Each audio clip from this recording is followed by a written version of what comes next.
Okay, good morning. Hello and welcome. I'm Chrissy McGuire, President and CEO of Mount Desert Island Hospital. Before we begin, I want to take a moment and thank you for joining us today as we all work together to combat COVID-19. The outstanding partnership of our local business community has kept us remarkably safe over this past year.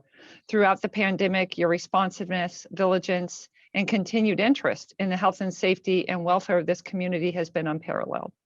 I also like to extend our thanks to the directors of the Bar Harbor and Mount Desert Chamber of Commerce, Alf Anderson and Mickey Sumter, for co-hosting this town hall for us today. Alf and Mickey have done an incredible job this past year as a community partner and active members of our Down East COVID-19 task force, working to distribute masks, helping with education to our area businesses, and connecting all of you to resources for testing and vaccination, and they have advocated tirelessly on your behalf. I am also pleased to introduce three of our colleagues from MDI Hospital who are at the forefront of our corona prevention and preparedness efforts at MDI Hospital. Actually, there's four colleagues, so I apologize. I missed one today. Dr. J.R. Crevens, Trevor Casey, and Dr. Julian Kufler, as well as Mike Kears. Dr. J.R. Crevens is the chair of our Infection Control Committee at MDI Hospital and has been a guiding force for our COVID-19 preparedness response. He has an extensive background in public health, emergency preparedness, and the management of infectious disease. Dr. Trevor Casey is our PharmD, is our Vice President of Innovation and Experience at MDI Hospital. Trevor has taken a lead role in our vaccine administration efforts in coordination and interdisciplinary team of physicians, pharmacists, and nurses, geriatricians, and infection control specialists. And we to date have given over 8,000 vaccinations to our community. Dr. Julian Kufler is the Director of Medical Education at Mount Desert MDI Hospital. Dr. Kufler is a leading community member of COVID-19 prevention and education efforts and has an extensive background in public health, care coordination, and medical education. Mike Kears is our Director of Clinic Operations and Clinical Expertise in our health centers. Mike has led the effort in our community for asymptomatic testing, coordinating vaccinations within our clinics, as well as become an expert in coordination of testing throughout our community and our school district. Today, we are here to answer your questions, provide vaccine and testing updates, and to share information about what we are learning as the vaccines are administered and treatments are developed. Some of your questions were submitted in advance, and I would like to ask during this time that if you have additional questions for the discussion and the panelists, please feel free to use the Q&A section of the Zoom meeting feature, which is located at the bottom panel of your Zoom screen. We will ask as many questions as we can get in today, time permitting, and those that we do not get or have time to address, we'll make sure that we follow up in an FAQ document. And now please join me in welcoming all of our panelists, as well as our moderator, Danny Silverman, who will facilitate today's discussion. Danny? Great, thank you, Chrissy. So I want to start out today with asking J.R. Crevens, what is the mRNA vaccine? Sure. So mRNA vaccines are, to me, both very exciting and they're kind of new as vaccines, but I like them because as a traditionalist, I love old technologies, and mRNA is among the oldest technologies. It's what all animals have been using for hundreds of millions of years for things they want to really control the manufacture of. We use mRNA in our bodies every second. Anything we make in our body, we make an mRNA instruction for it, then we build it, and we break down that mRNA instructions. It's how we sort of do everything we do inside our bodies. mRNA vaccines take advantage of that ancient and very precise technology to have our body manufacture a tiny bit of the protein that we want to manufacture in the body. The body, when you get an mRNA vaccine, you make a very small amount of that protein. Mostly you make it right in the lymph nodes where the body then reacts to that protein and creates immunity. Because it's mRNA, a natural product that we use every second, your body immediately knows how to break it down and the mRNA that was injected is rapidly cleared from your body. There is no mechanism in humans, in fact, in any mammal, to turn mRNA back into DNA. That's one of the strange rumors that has gotten out there. A lot of those were deliberately introduced from abroad by people who wanted to hurt our country and hurt our companies. There is no way that any mRNA, that is, whether it's mRNA you make yourself or mRNA that's part of a vaccine, cannot be turned into DNA and cannot affect your genetics. Just, there is no mechanism to have that happen.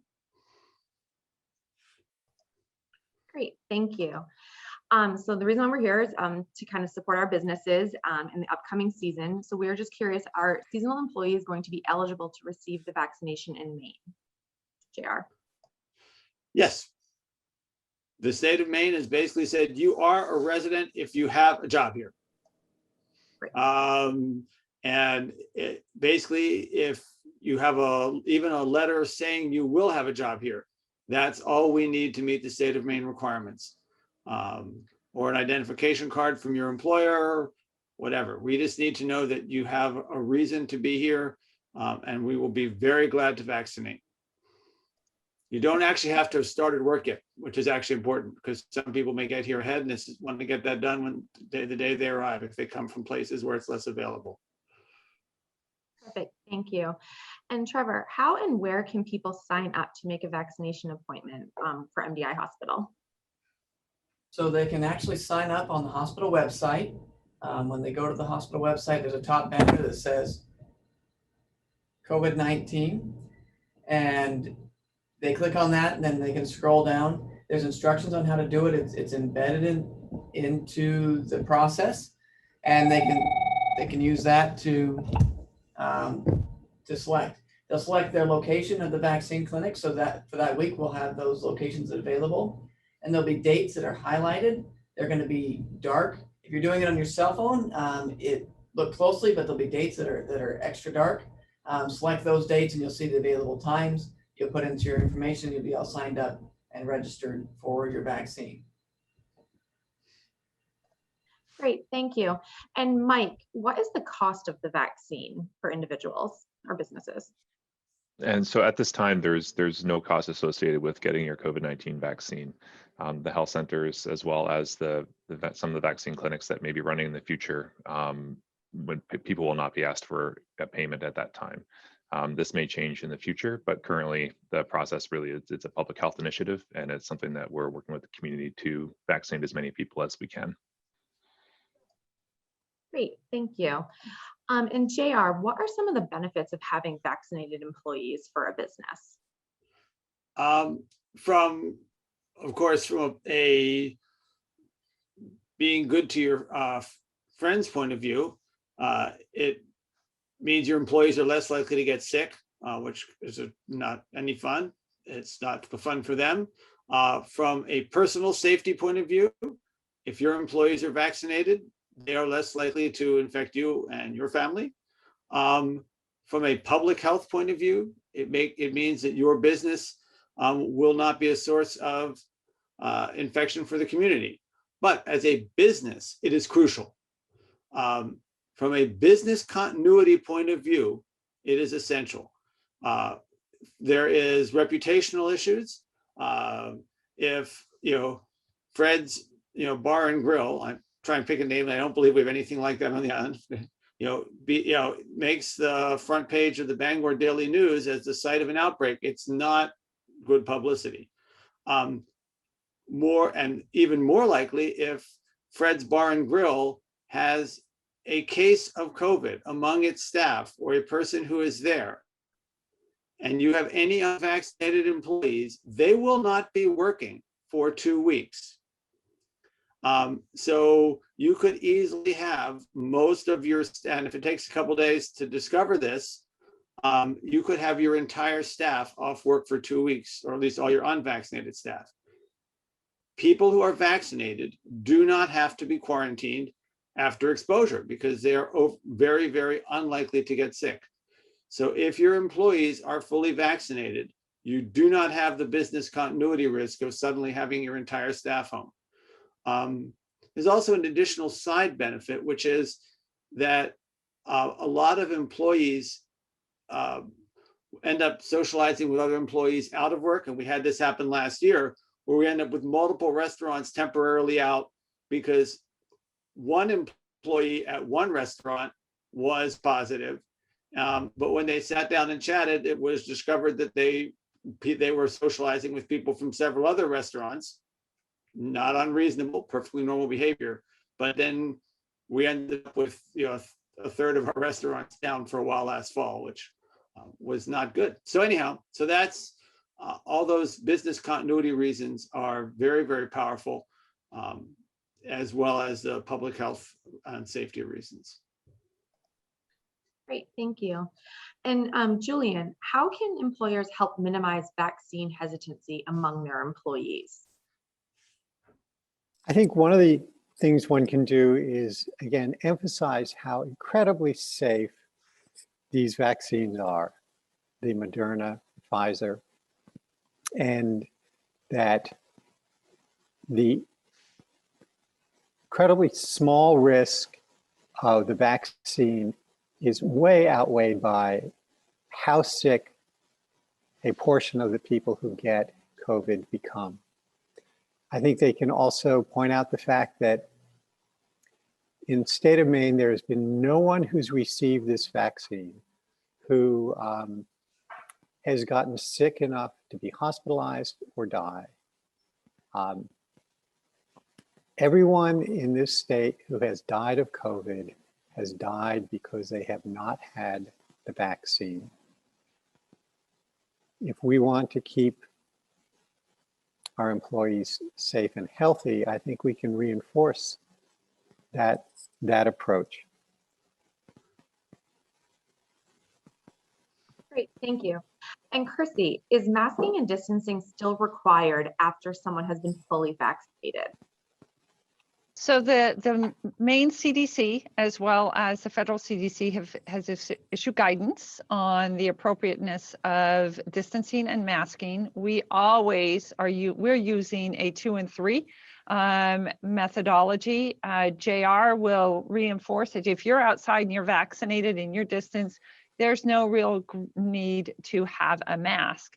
If you're indoors and you have a meeting or you need to meet with someone, we're approaching this as 2 and 3. The 3, or the denominator, is, are you vaccinated? Can you distance? And can you mask? And if you can accommodate 2 of the 3 of those, then it's safe to be in a meeting space with the proper ventilation. And air exchange is very important about how air circulates and how we're able to continually exchange air from the indoors to the outdoors, or through specific HEPA filters and systems that will improve air quality. So if you are vaccinated and you can distance, you do not have to mask. If you're not outdoors and you can distance, masks are needed. Outdoors and no distance, masks are needed. If you're outdoors and you can distance, then you don't need to mask. Even Dr. Shaw, the head of our Maine CDC, has recently stated that if he were outdoors and he was in his pod of vaccinated people, he would be very comfortable without masking, as long as everyone is vaccinated 2 weeks post their second dose of Moderna, Pfizer, or their first and single dose of the Janssen or Johnson & Johnson vaccination. So I think it's a matter of really assessing what your meeting spaces look like, how you can accommodate outdoor spacing. We did an excellent job of this in Bar Harbor and Mount Desert Island last year about looking at our parklets, making sure that we had opportunities for spacing indoors and outdoors. Hopefully we'll have that kind of summer that we had last year, which really lent itself to excellent weather that allowed for more outdoor dining and gatherings, and really promoting that type of vision. It is essential that we continue to be vigilant in these prevention measures and making sure that vaccination masking and distancing are still the best and most effective way to stop and mitigate the spread of COVID-19. And this is one of the effective ways we're approaching it at the hospital.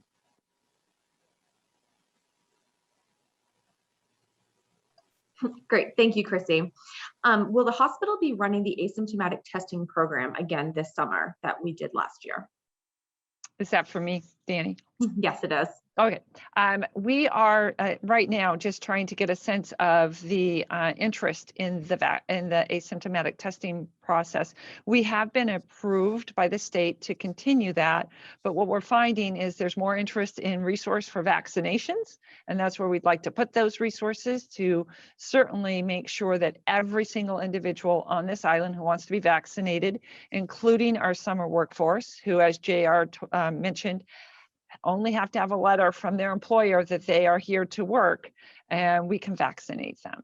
And so that is some of our effort. We have seen diminished interest in the asymptomatic testing, and science that we have seen as of this morning, what JR and I went back and forth about, is really asymptomatic testing on fully vaccinated individuals is not necessarily effective or science-based at this point. Further, the head of the Maine CDC agrees with that. Dr. Shaw does not feel that it is the best use of resources to continue to do asymptomatic testing on fully vaccinated groups of people and cohorts. So as we have it available, we don't believe that it will be fully evolved as it was last year, where we had over 40 businesses involved in that. And as well, as of May 1st, the state has now opened up how individuals can come into the state. And there is no requirement for testing or for vaccinations at this point. However, I think it's really up to us as a vigilant community to make sure that we get the access to vaccinations to those individuals who either are concerned about it or feel that waiting for 20 minutes is a long time, finding ways to be innovative and encouraging that. The statistics I saw this morning were really concerning about the increase of COVID positive cases in our 20-year-olds. So those are in between the ages of 18 to 25. A year ago, there were 783. This same time period, there's 11,800 positives in that cohort. We really need to encourage vaccinations and find ways to do that in that cohort. They're going to be essential to stopping the spread of COVID in our communities as well. Great, thank you, Chrissy. And Julian, do you have something to add? Yes, it was along the line of what can employers do to help facilitate their employees getting vaccinated. The biggest one is that if any of the employees have hesitancy, we'd be happy to talk with them, work through any and all of their questions. An employer who's vaccinated leads by example. The next thing that would be very helpful is that if the employer provides free time to go and get vaccinated to their employees during their work time. I mean, that demonstrates a commitment toward keeping their employees healthful, and businesses staying open and thriving. Thank Thanks. you. And Trevor, will the hospital or health centers administer a second dose to someone if they've received that first dose at a different organization or elsewhere? Absolutely, we will, as long as it's Moderna and it's in the right time frame. So we need to know when they received their first dose, and we need to be able to validate that they did receive the Moderna dose. We haven't had Pfizer to date, and we don't expect it anytime soon. So we just need to validate that they got the Moderna, and it's been at least 25 days since their first dose to give them their second one. We will work them into our schedules and make sure they get vaccinated, and we have been doing so for some time. Great, thank you. And, We, and Danny, yes, yeah, for people who received Pfizer elsewhere, the pharmacies and some of the big vac sites that do Pfizer have also received direction from Dr. Shaw that they should accept out-of-state first dose Pfizers. So in other words, if you got your first dose of Pfizer in Florida, then traveled up here, you can get your second dose of Pfizer in Maine, but you can't get it from us because we don't have Pfizer. We've tried. Actually, Pfizer is not any better. I should mention this. Pfizer is not any better than Moderna or any more effective or safer.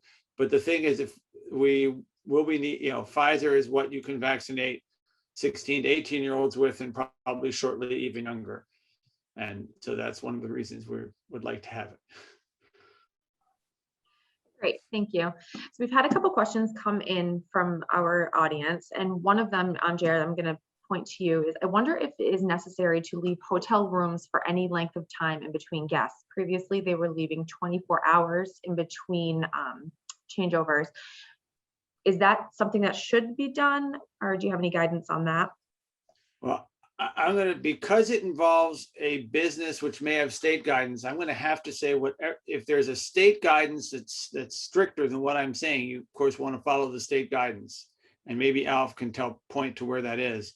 But what we have found is that this particular virus does not spread well on surfaces. It basically spreads in the air. Well, first of all, if your employee is fully vaccinated, then there's really no concern whatsoever. If the question is leaving the hotel room for a guest who may or may not be vaccinated, you basically need to air it out. The air needs to be exchanged. So that's, so a couple of hours is more than enough for that, as long as there's, reasonable air circulation in the building.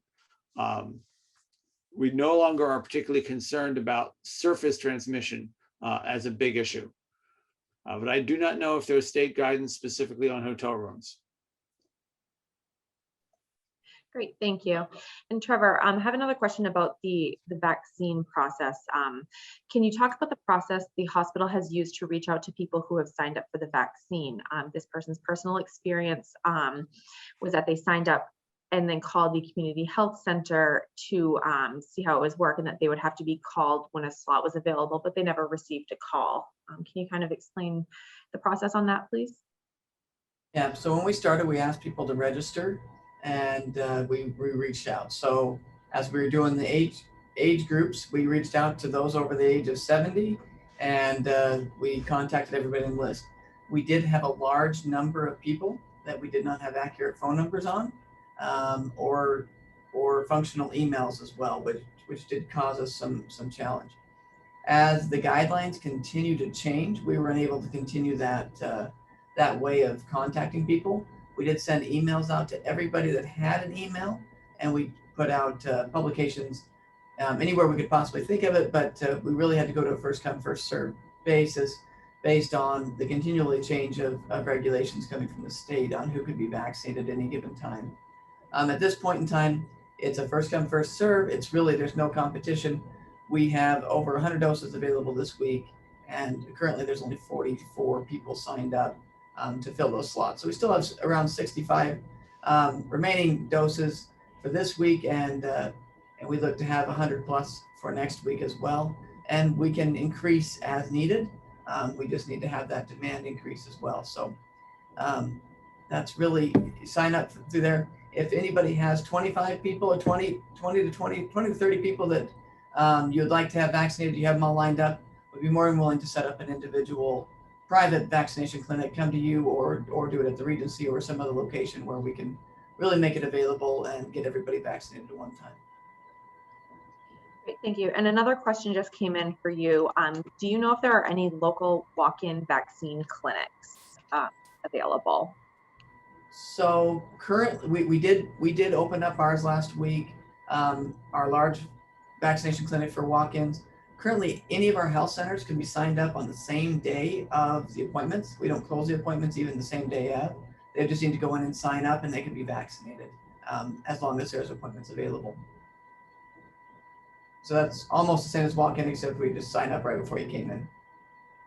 Great. I think Mike had a comment, Danny, sorry. Oh, okay, thanks. Mike?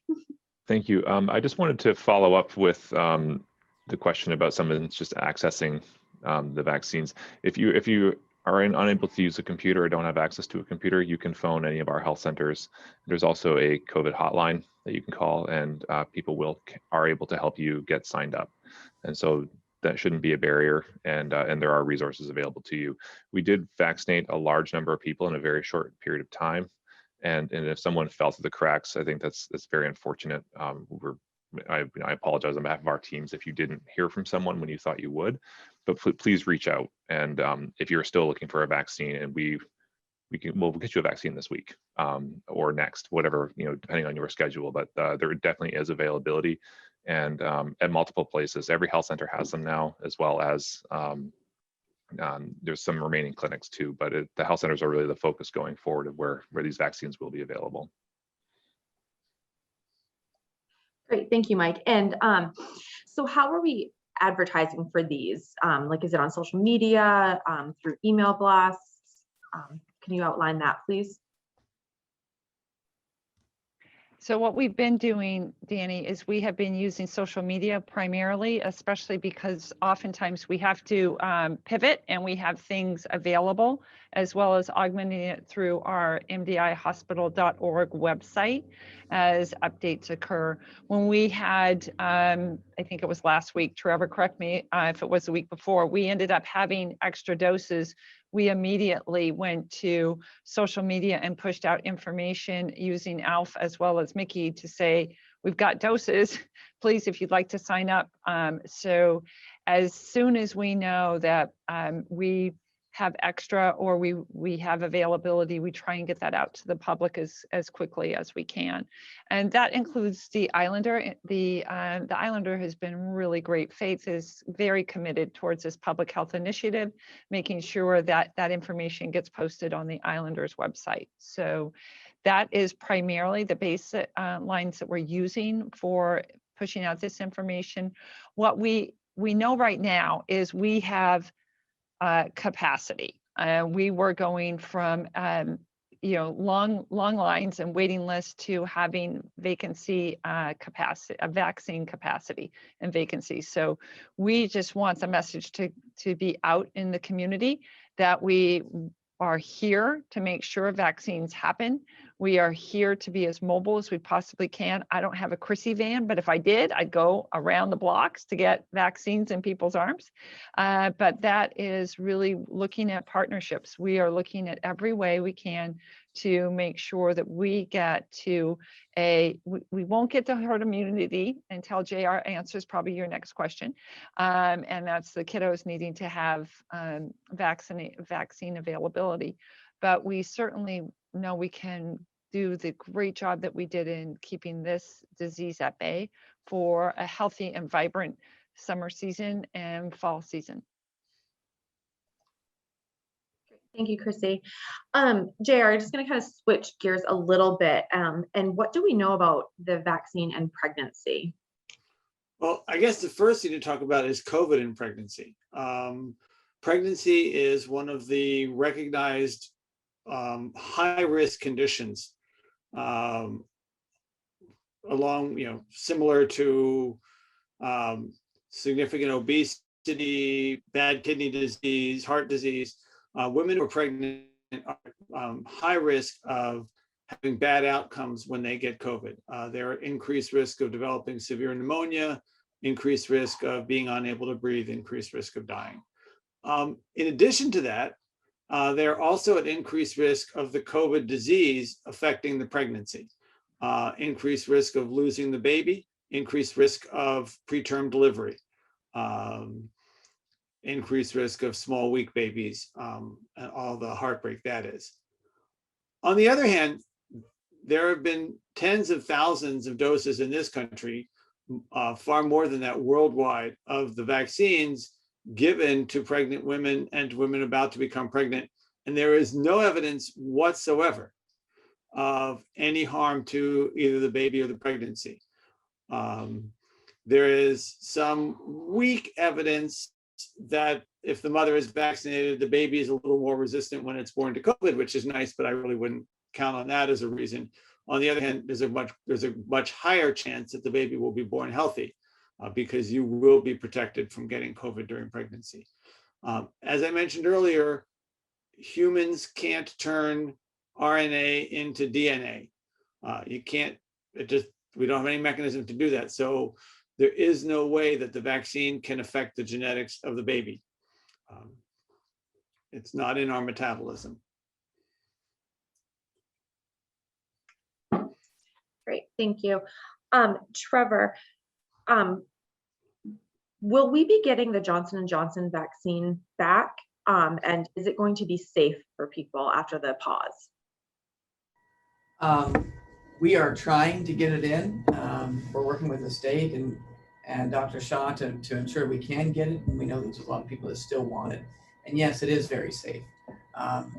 The vaccine, the J&J vaccine is very safe. There's many other medications that are out there that you would buy at your grocery store that are much more unsafe than the J&J vaccine. Even flying on a long flight, it'd be much more risk of a blood clot than taking the J&J vaccine. But the J&J vaccine is very safe. It's a good vaccine. It does have the real benefit of a one-time dose, which makes it easier for everybody. And we're hoping to get it in, and we do have quite a few people who continue to ask us for that vaccine, and we're going to make that available as soon as we possibly can. Great, thank you very much. So I have a question for both Alf and Mickey. Where would you guys like businesses to contact if they want to do a private clinic? Is that something that can go through them, or do you want them contacting a hospital directly? I would say whatever's easier. If they want to contact me or Mickey directly, we're very capable of connecting you with the folks at the hospital, and can help sort of situate, arrange anything like that if it's of interest. I agree with Alf, and what our bottom line is, we just want people to get vaccinated. We want to make sure those businesses can stay open and be healthy at the same time.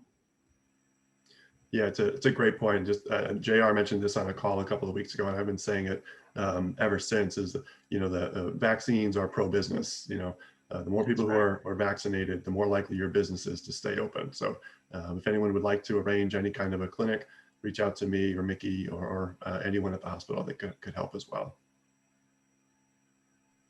Yeah, I just wanted to say one other thing about, we often think in terms of business. We think in terms of people who serve ice cream or serve steak or, greet people at hotels, because, those folks are exposed to front-facing risk to people from outside our community. There is, however, other kinds of businesses that really face the same economic risk that we, in fact, all count on. If the people who deliver, if say one of the big fuel delivery companies were to suddenly have 6 workers out, which could easily happen, that would be a huge catastrophe for them, and would be really kind of hard on the restaurants whose gas stoves didn't turn on. So we need to get this into every business. There's nothing particular about any one kind of business that makes them at greater risk. And one other thing for group clinics, and I don't know, Mickey and Alf, you may want to be able to do this, and businesses, if you have 2 or 3, we'd like to go to like 20, as Trevor said, 20 people would be, worth our driving and setting up the monitoring, et cetera. But, if there's, 2 or 3 businesses that are near each other, that know each other, if they can, pool their time and, get them together as a group, it'd be another option. Thank And you. I think to build on that is, anything that all of you business leaders have that is an innovative model, we certainly would love to hear about something you've read, something you've heard about or thought about that would help with vaccine and vaccination efforts. We are certainly not tied to a specific prescriptive model, but we are very, very happy to listen to those types of ideas and feedback. Great. Thank you, Chrissy. And I have another question for you. Are we going to be doing the masking program again this year, like we did with the chambers, where we had the mailboxes around town? Is that something that's going to be available?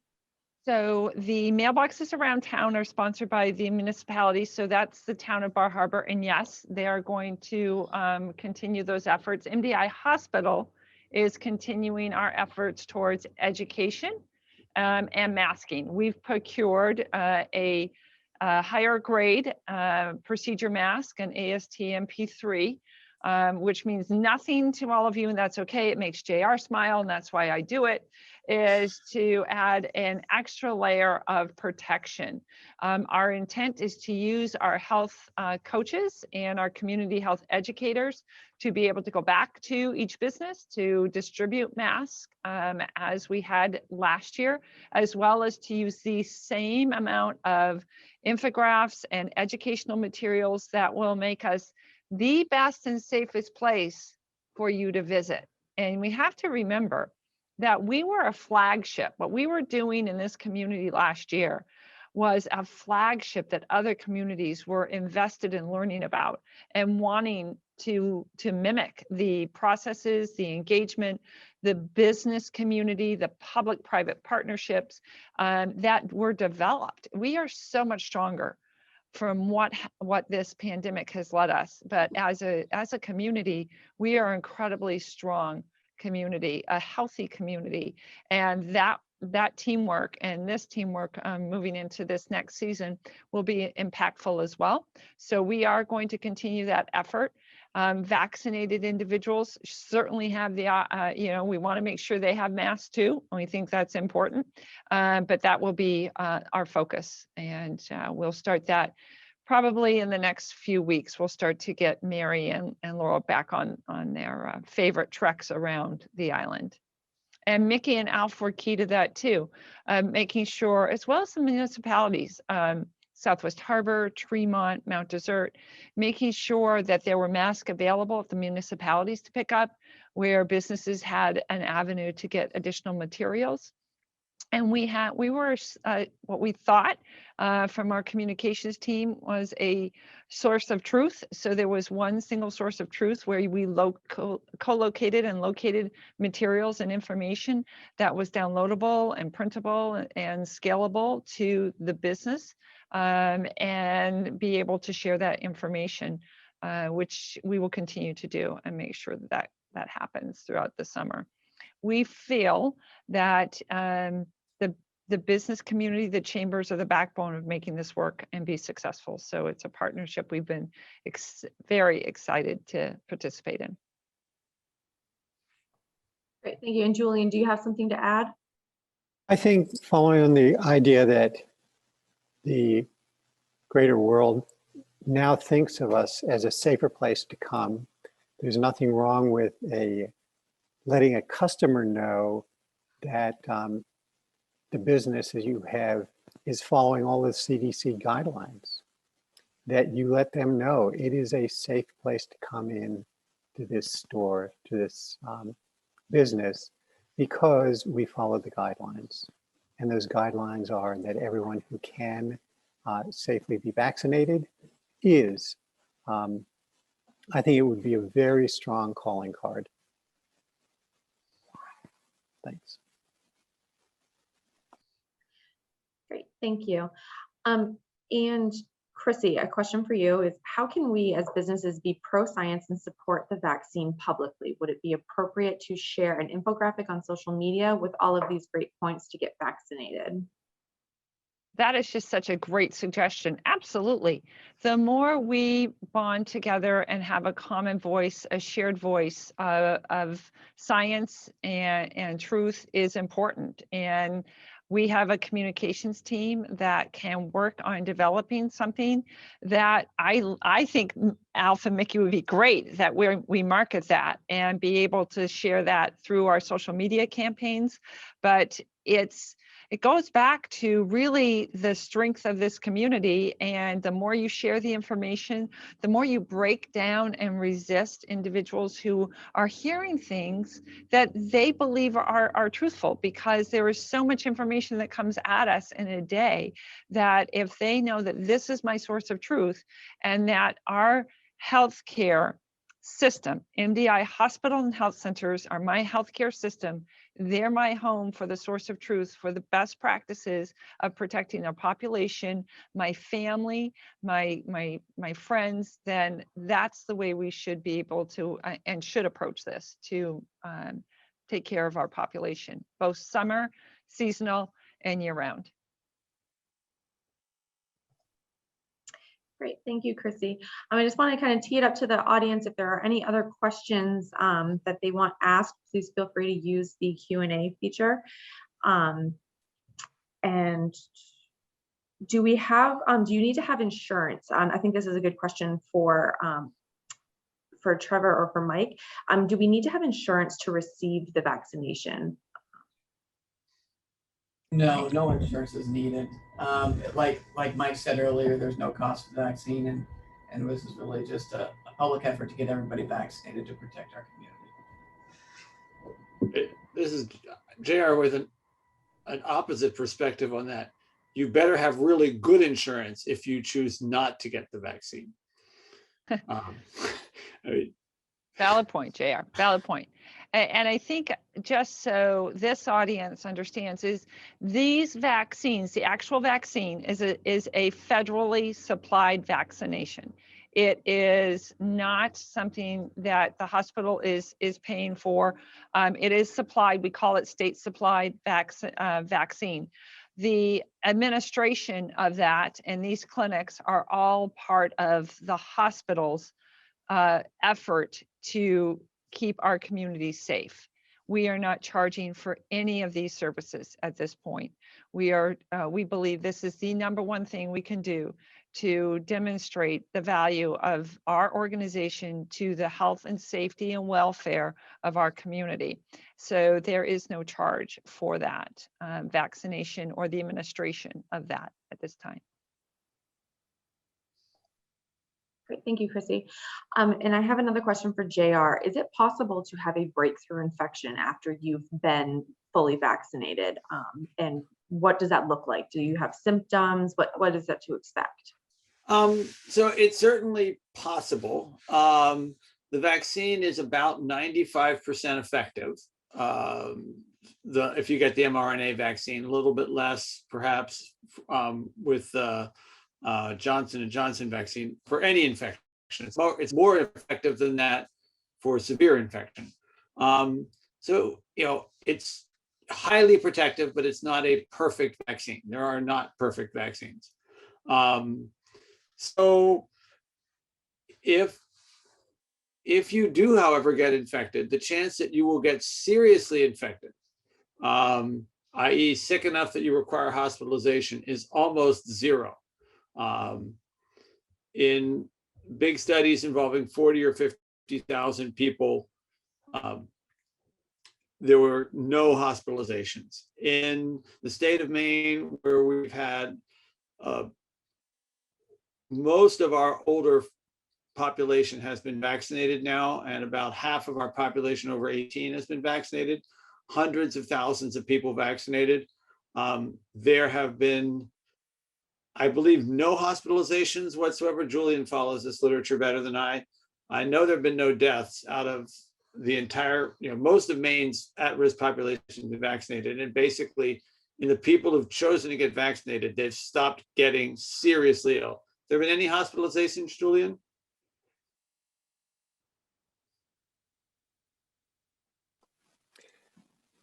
There have been no overnight hospitalizations. There have been people who've been checked out, confirmed that they have COVID, and counseled how they should deal with it. When anyone is reinfected, they have a potential to infect others. So the regular sort of isolation would be the only issue we would be talking with them about. So but that's surprisingly rare. Yeah. So I just ran the numbers. Maine has had about 500,000 people vaccinated. So 500,000 people in the state of Maine alone, not one hospitalized. Now, it is possible to get minor infections. There's very good data out of healthcare systems abroad, great data out of Israel, that people who are vaccinated are very poor at spreading disease, which is a good thing to be bad at. And that, in fact, once you get sufficient amount of vaccinated people in your population, the disease stops spreading. What that number is a matter of a great deal of concern. We don't know exactly what that number is. Israel, the disease basically stopped when they got to 60%, but they also use vaccine passports, and people who have not yet been vaccinated there are basically not allowed to do all sorts of things that vaccinated people are allowed to do. So it's a little unclear. I looked up the numbers this morning. Those of you who know me, I'm a numbers person. The current rate of measurable immunity among unvaccinated people in this country is about 15%. In other words, about 15% of people have detectable immunity in their blood. So you add that to maybe 40%, 50% vaccination, you get to about 60% of the people in this country will have decreased ability to spread disease, which is good. Most of the estimates say in order to completely stop it, we need to get to 80% total, which we're not at yet, which is why it's important. And people need to understand it varies a lot across the country. There are many states where they have chosen to not get vaccinated, and many of these same states have chosen to allow spread of disease. The number of cases is not falling in many regions of our country. The number, if you measure it by hospitalizations, the hospitalization rate is not falling in certain states, big areas of our country, and those people are going to come visit us. So we need to be prepared to protect ourselves. Great, JR. I actually have a follow-up to that. What about vaccine passports? Do you think that this is going to be something used in our country in the future? That's a political question, and I have been proven to be singularly poor at predicting politics throughout my life. I have this theory that most people are going to want to be good citizens and take care of their neighbors, which seems to get proven wrong again and again. So, now I'm going to get serious, really serious. I am clueless why anyone would not get this vaccine. This vaccine protects you. This vaccine protects everyone around you. This vaccine protects our community and our businesses. It keeps our schools open. It is a miracle of administration and money that was done last year that international science and American industry put this out. This a gorgeous product that will save all of our lives and our community. And there are people who are making politics over this. So don't ask me to predict it. I would never have predicted this would happen.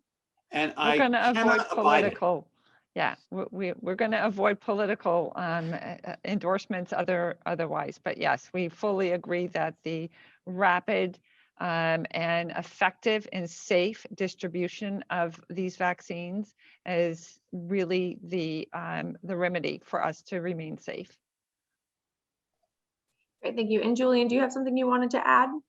I just wanted to add that the population that is now getting the disease as opposed to a year ago is, a year ago, we were just seeing this in senior citizens. Now, every week, the age of the number of people who are getting ill and seriously ill continues to drop. The unfortunate reality is that those under 20 are getting infected at an increasing risk, and they're also just not getting vaccinated. And so I think that we need to just keep spreading the word. We are here and available to talk with anyone who is worried about those infections. And we need to keep those folks, younger folks, safe. Their kids are also at risk. When a parent gets sick and a child is under 12, we could keep this infection going for far too long in a population that doesn't deserve to get sick.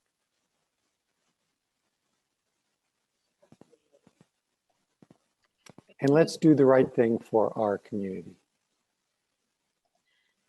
Thank you, Julian. So I want to turn it back to Chrissy. We're kind of out of questions at this point, unless someone wants to use the Q&A feature. But otherwise, I think that we can close out the event now. Excellent. Thank you, Danny. And thank you all, Mike, JR, Trevor, Julian, Mickey, and Alf, for joining the panelist forum today. These are meant to be ongoing informational sessions. They're meant to be iterative and start dialogue. We are, again, here to help the health and vibrancy of this great community and are dedicated to that effort. We continue to demonstrate that every day, that we are able to educate individuals on the vaccine, understand and mitigate COVID-19, offer testing to all and everyone as needed. And we continue to do that. And the only facility still in this area that will do that. With regard to the asymptomatic testing, we're still evaluating that, and we will have more information to the businesses and how we will continue to navigate that. But what we would really like to do is just encourage all of you to find a way to have your staff, your team, your families vaccinated. Contact us, contact Alf or Mickey if you're interested. We have plenty of appointments available. And start the dialogue. If somebody is concerned, make sure they get to a health professional who can walk through and make them feel much more confident in the safety of vaccinations. And to JR's point, it's the best thing a business can do. It's the best thing a community can do, is to take care of each other and be safe and healthy. So with that, we thank all of you and Danny for, again, facilitating our panelists. And we look forward to another wonderful summer season and fall season that will remain healthy. And keep in touch. We're here to support you. Thank you all.